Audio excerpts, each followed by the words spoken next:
कि धरती से कोई को सवा ऊंचा रे पहाड़ हो भवानी मैया। धरती से कोई को सवा ऊंचा रे पहाड़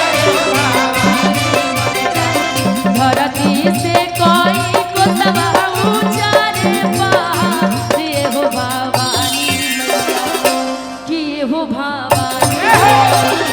बोलिए सच्चे दरबार कि ये हो भवानी मैया सुंदर लगो सुंदरवा ये हो भवानी मैया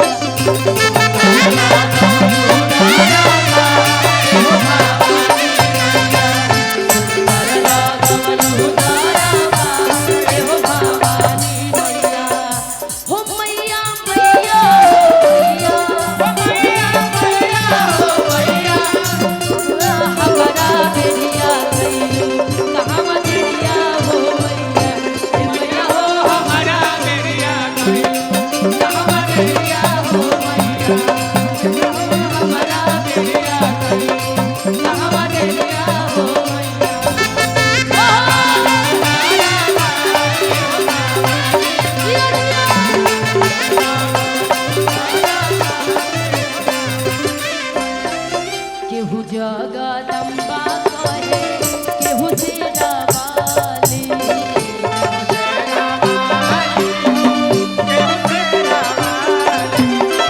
बगले में भैरो तोहर करे रखवाली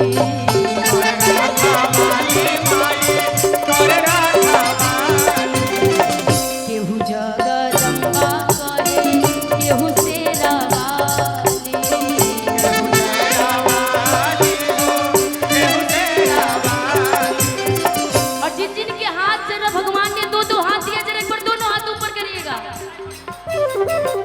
जिनके पास दो हाथ है जरा दोनों हाथ ऊपर करके, जिनके पास दोनों हाथ नहीं भगवान ना करे फिर दोबारा ना मिले। एक बार दोनों हाथ उठाइए पूरा पूरा।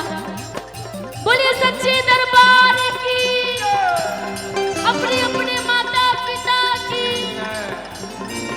केहू जगदम्बा कहे केहू तेरा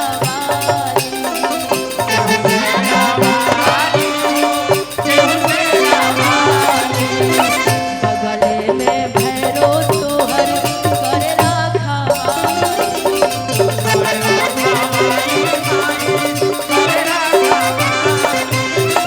मंदिर के आजू बाजू गूंजे जय जयकार रे भवानी मैया।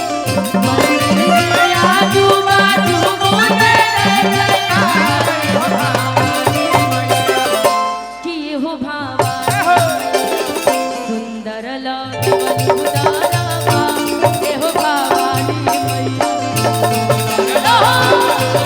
बोले सच्चे दरबार की ये हो भवानी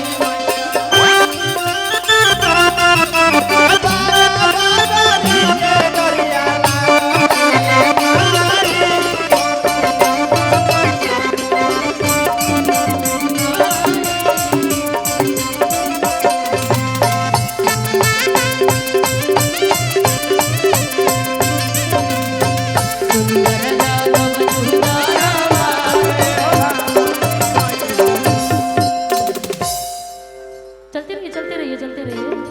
और हमारे बीच में दुर्गा मैया के अवतार हमारी यामिनी सिंह जी भी आज वाकई अब दुर्गा माता लग रही है। एक बार इनके लिए जोरदार ताली बजा दीजिए। बहुत ही अच्छे प्रिय मित्र हैं हमारे और इनकी जो बातें होती हमारी मजाकिया वाली हो तो भाई अलग ही आपकी बातें हैं, निराली है। थैंक यू इसके लिए। लेकिन दो दुर्गा माता यहाँ पे उपस्थित है। करेलू भलाई सब कर बैठी भवन हो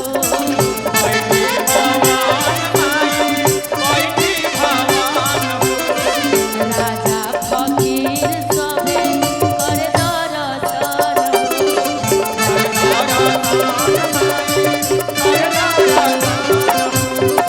करेलू भलाई सब कर बैठी भवन हो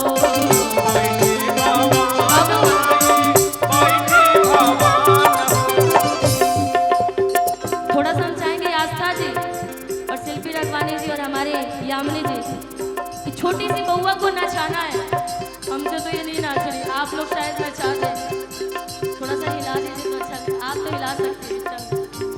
सोना पांडे जी, हम भी चाहेंगे कि सुधीर भैया की फिल्म आप भी इधर आ जाइएगा।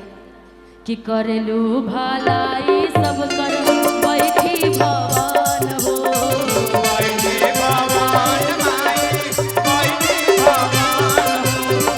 राजा फकीर सभे कर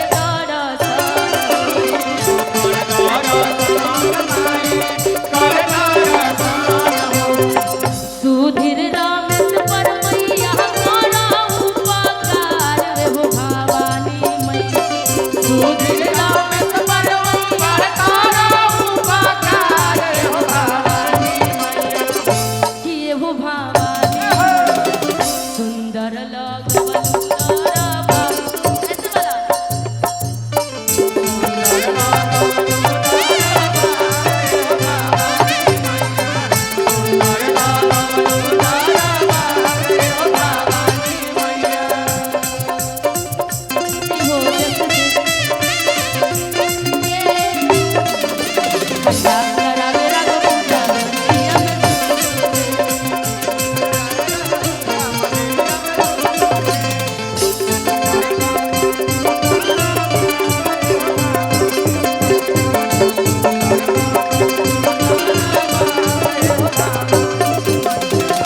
धरती से कोई को सवाऊ चले पहाड़ रे भवानी मैया,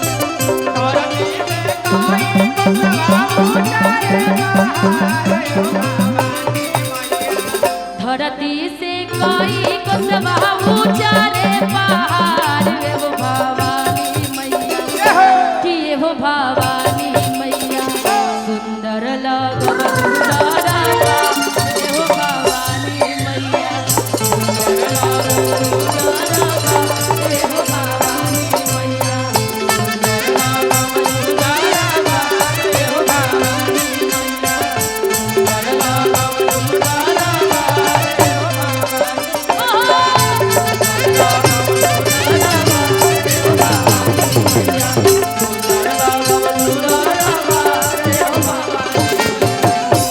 कि सुंदर लगवलु दारा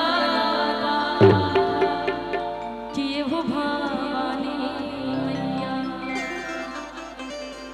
आपके चाहने वाले आप लोग के देखिए भाई कितने ज्यादा लोग हैं ना जी, है ना भाई, इतने भाई पावर बना के आप लोग रखे हैं, इतनी शक्ति वाली, तो आप इधर एक बार आशीर्वाद दे देंगे तो ये लोग तर जाएंगे।